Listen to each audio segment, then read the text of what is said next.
I'm not sure you're aware, but Calvin Ridley actually led all players in end zone targets last year. Like of a throw that was targeted to the end zone, Calvin Ridley had 25 of them. And one of the big things that we're trying to settle for fantasy, because Evan Engram was such a high volume player last year, is Evan Engram going to score more touchdowns? He had only 5 end zone targets last year. Well, how do you see the Jaguars replacing Calvin Ridley being kind of the guy they went to when they needed a score? Brian Thomas is such a different type of receiver than Trevor Lawrence has had. The Jaguars, receiver room has been relatively undersized during his career. He hasn't really had a receiver who can go and play above the rim. He had DJ Chark for like 3 games his rookie year, and then the ghost of Laquan Treadwell at times. And other than that, it's been basically like 6'1" guys. Nobody really liked Brian Thomas. So I think Brian Thomas will make an impact there. I think adding Gabe Davis, but you're right. Everything, just even throughout the Jaguars' career, a tight end position it's a position they use to get up and down the field. But once they get to the red zone, it really seems like they like to isolate receivers a little bit more. What? Why are you shaking your head? You're welcome.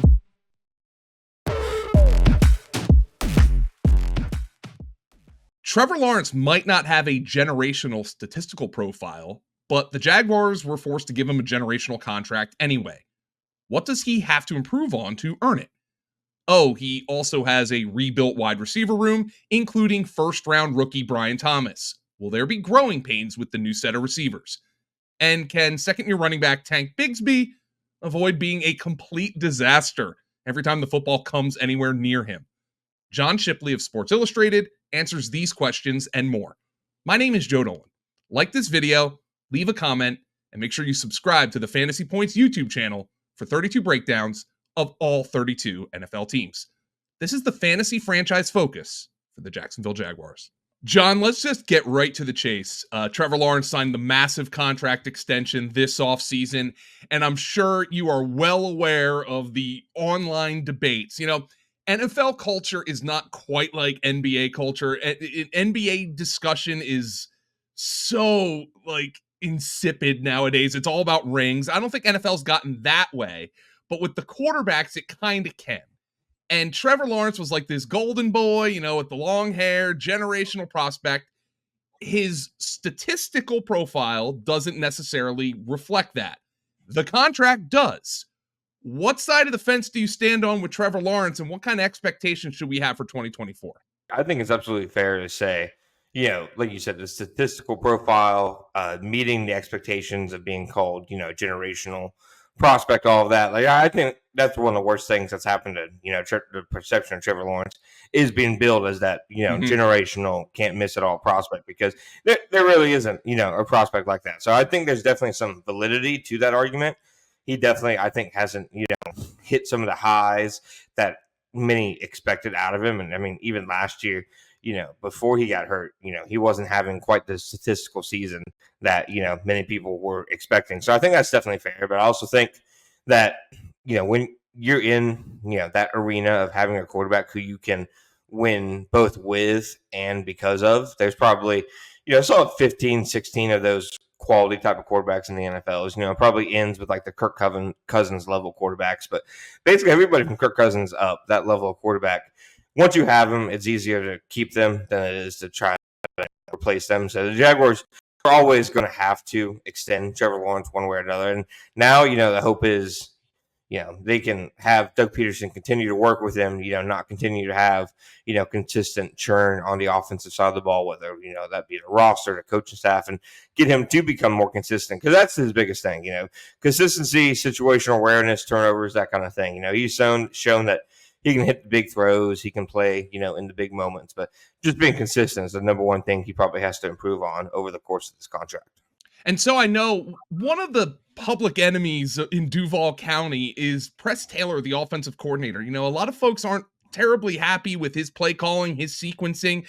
I do know for a fact that if Doug Peterson would have moved on from Press Taylor in Philadelphia, he might still be the coach of the Eagles. And obviously Press Taylor is somebody who has a large part of Doug Peterson's trust. Why do you think that is? And do you think there are places where he can and should improve as the play caller of this offense? I think Doug sees him as really kind of a protege, maybe similar to, not speaking for them, but from my outside perspective, maybe similar to what, Doug went through with Andy Reid, where, it was even a kind of similar setup where eventually Andy and Doug were, splitting play calling duties, just like, Doug and Press Taylor did in 2022 before Press, eventually took over completely. Doug obviously had a vision for what he wanted to do with Press Taylor on his staff in Philadelphia, and he obviously carried that over within the Jacksonville by naming him coordinator to begin with, and obviously having this transition of play calling power. I really think Peterson would prefer to be the CEO type head coach who kind of oversees everything, doesn't have his finger on every single button like an offensive play caller has to. But I mean, the entire reason he was really hired by the Jaguars and Shot Khan, the entire reason he's really Doug Peterson is because he is a good play caller, and I'm sure, maybe there's some coaches out there who would think, the significance of who's the actual play caller is overblown. Because at the end of the day, even with Press Taylor calling the plays, it is still Doug Peterson's offense. Doug Peterson knows every play that's going, in and out of the headset. Press Taylor called plays at times in 2022. So I do think that there are definite, differences and issues that the 2022 and 2023 offenses had. And I think Press Taylor can, maybe be too quick to get off the running game when he sees it isn't working early on, which leads them to just be a one-dimensional offense.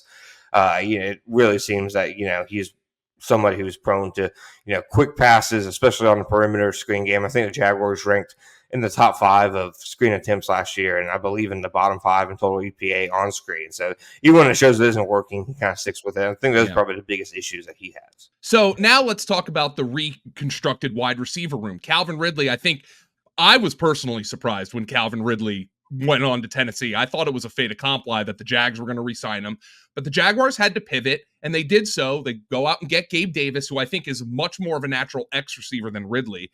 And then, of course, they draft Brian Thomas in the first round. What have the Jaguars said, and what have you observed about how this group of receivers, also including Christian Kirk, obviously, works together in perhaps a different way than with Calvin Ridley last year? The Jaguars thought they were going to keep Calvin Ridley. They obviously weren't going to pay him the contract the Titans did, but they were going to pay him a lucrative deal, had he not, gotten that really seemingly last minute, counter offer from the Tennessee Titans. I think the Jaguars, like you said, see Davis is kind of a natural X at the position, somebody who will be an impact and an influence in their running game, obviously in the passing game, taking the top off of defenses. I think Thomas, they've already, in my opinion, have shown that maybe they'll shift the offensive philosophy some. I know Lawrence was one of the NFL's best deep passers last year, but the offense in general relied on quick hitting passes, low average depth of target, low, time to throw. So I think, adding Thomas has already shown that maybe they're willing to pivot away from that and become a more vertical based offense. But I also think at least from what I've seen that, I would imagine Christian Kirk and Evan Engram are still the 2 top dogs in the passing game in terms of who gets the targets. My guess is it's those 2 go 1 and 2 in some order. Gabe Davis 3rd, and then Brian Thomas 4th. But the targets that Brian Thomas and Gabe Davis can get could be immensely valuable because I really could see them being a team that pushes the ball, tries to push the ball downfield a little bit more this season. I'm not sure you're aware, but Calvin Ridley actually led all players in end zone targets last year. Like of a throw that was targeted to the end zone, Calvin Ridley had 25 of them. And one of the big things that we're trying to settle for fantasy, because Evan Engram was such a high volume player last year, is Evan Engram going to score more touchdowns? He had only 5 end zone targets last year. Well, how do you see the Jaguars replacing Calvin Ridley being kind of the guy they went to when they needed a score?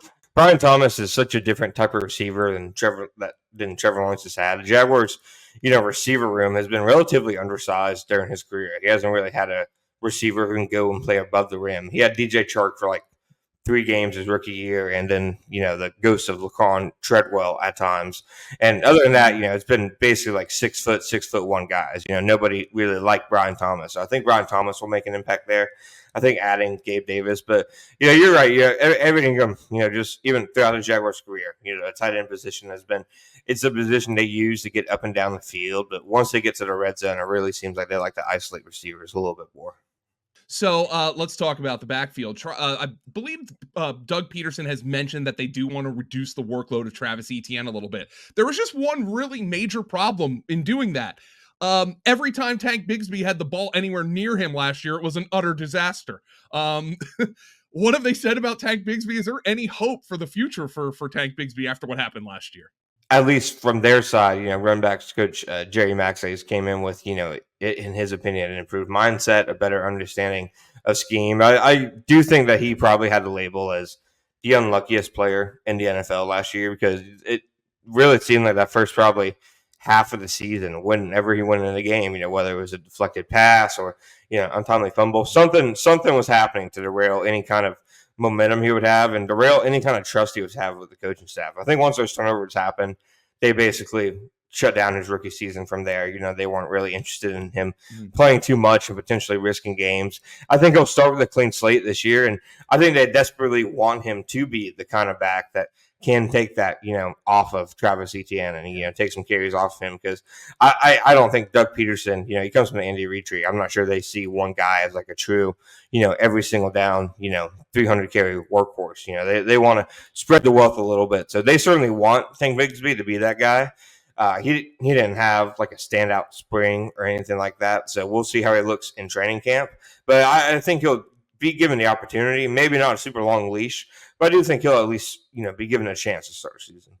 Yards per carry can be noisy, but it is concerning when I see a guy like Etienne go from 5.1 yards per carry on 220 rushes to 3.8 on 267. What do you think was the biggest problem with Travis Etienne last year? And is that something that they can work to fix and maybe make him back to being that more explosive back?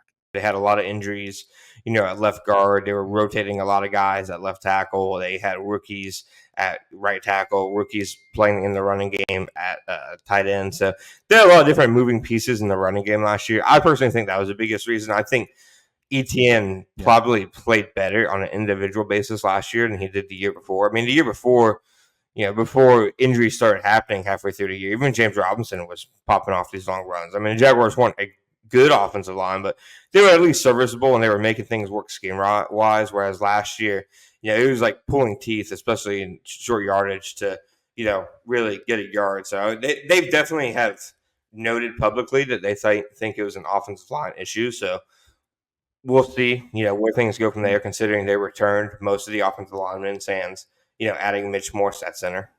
So that I want to talk about that Mitch Morse edition because, longtime Buffalo Bill, like Mr. Bill, and they move on from him. They're willing to move on from him. They obviously had some financial issues. What do the Jaguars think Mitch Morse brings to kind of solidify this unit?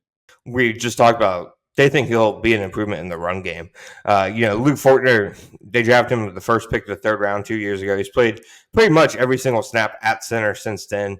Last year, he was actually decent as a pass protector. I think he ranked in the top 10 in blown block rate, at center and pass pro, but he was in the bottom 3 in terms of blown block rate at the running game. And that's obviously where Mitch Morse comes in. It seems like, they're willing to maybe make that little bit of a trade-off there. Fortner's just, he's a smaller center. He hasn't shown that he's been able to handle the power of some, the top-tier nose tackles, whereas Mitch Morse has kind of been there, done that. As long as he stays healthy, I think that they see him as a big piece of kind of pushing that running game forward. His name is John Shipley. He's the Jaguars beat reporter for Sports Illustrated. Watch out for those underscores. It's @_John_Shipley on Twitter. Nobody covers the Jaguars better, as you well know from watching the Franchise Focus series over the years. John, thanks so much for joining me, and it's been a pleasure. I appreciate it, man.